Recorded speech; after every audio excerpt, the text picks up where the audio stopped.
Corporate Horse sent $100. I'm too old to be a groyper, but I've been binging your stuff lately after seeing clips on Instagram and think I'm roughly aligned. I'm struggling to reconcile the aversion to entrenched power with the desire for a dictator-like right-wing leader. If the problem with the former is misalignment, wouldn't the latter pose the same risk if they turned out bad?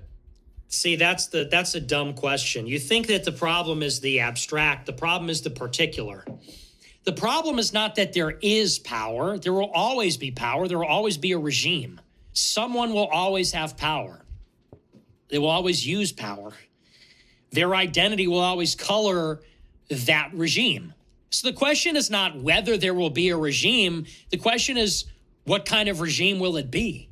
And I want the character of the regime to be generally liberal. I don't want to live in a police state. I don't want to live in a totalitarian society. I think that liberty is a part of the political culture of America, and I want to preserve that. With that being said, our regime is controlled by a money power.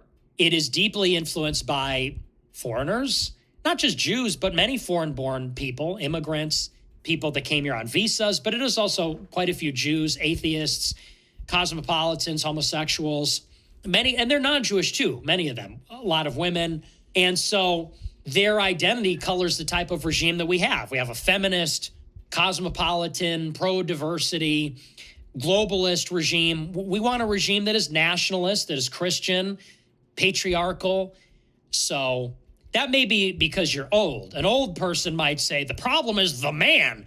You're always going to have the man. The question is, who is the man going to be? You have an aversion to entrenched power, but you want a right-wing dictator. My aversion is not that there is power.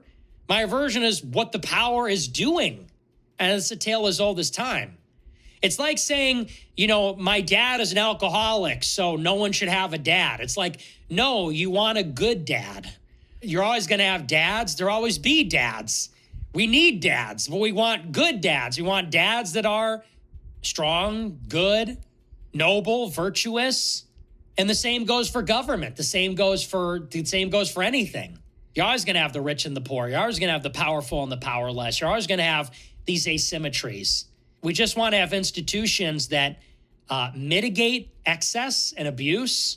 We want to have power that represents the well-being of all the people and society as a whole rather than certain parts of it. I think our system is good for that. I think the founders were brilliant, but look, we've changed the system a lot since then. The world has changed a lot since then. It's time for a refresh. That's my opinion.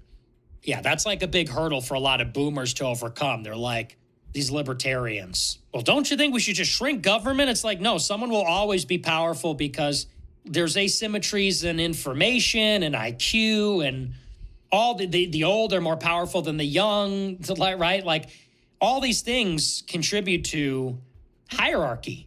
Hierarchy is always going to be there, and can't get away from that. So I agree with Nick. There's always going to be a regime, a person in power, a group that's in power. Nothing is necessarily wrong with power. It's all about how you use the power. I'm a libertarian. Some of what Nick was saying, kind of, he says he's liberal, and I guess he doesn't mean liberal in the left right. He's more so saying he's a libertarian is how he meant liberal, and he's for like diversity, not diversity of people, but certain aspects of what the founders were setting up. They set up a liberal country.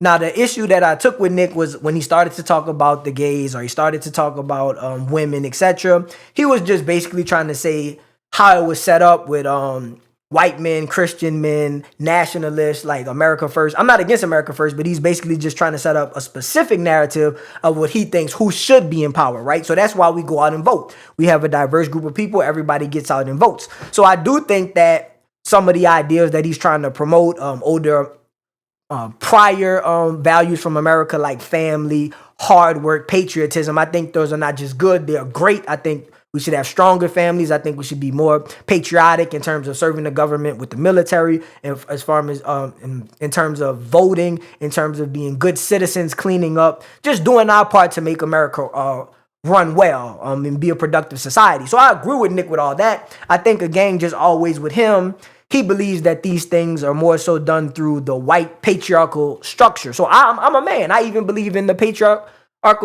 structure, because I was saying, like, Steph and Alicia, they should figure out their things in private, and that's why I had an issue with, like, the woman going out and talking about the man. So I agree with the things Nick is saying, but I'm open to like women having a vote, women having a say, etc., because they are citizens. I'm open to atheists having a say in a vote because they also are citizens. The founders, people talk about how the founders were Christians. They were, but they escaped the monarchy. They could have set up a monarchy here. They could have set up a situation where we didn't have separation of church and state. But the same founders who set up the system that Nick is saying we should follow set up a separation of church and state. So I just think that sometimes when these conservatives, and a lot of times the extreme conservatives are outright conservatives, they say a lot of points that are valid, but then they gloss over some of the points that the founders who they use to back their ideas. Some of the founders didn't agree with everything they're saying. So my take is just that we should continue doing things the way the founders set up, where they set it up where it's kind of a struggle between two sides and people have to discuss and work through their problems. I think that was great. I think Nick likes some of that. He just, to me, wants it a little bit too much for one group. If you like this video, please smash the like button, comment, and subscribe. New shows airing Monday through Thursday.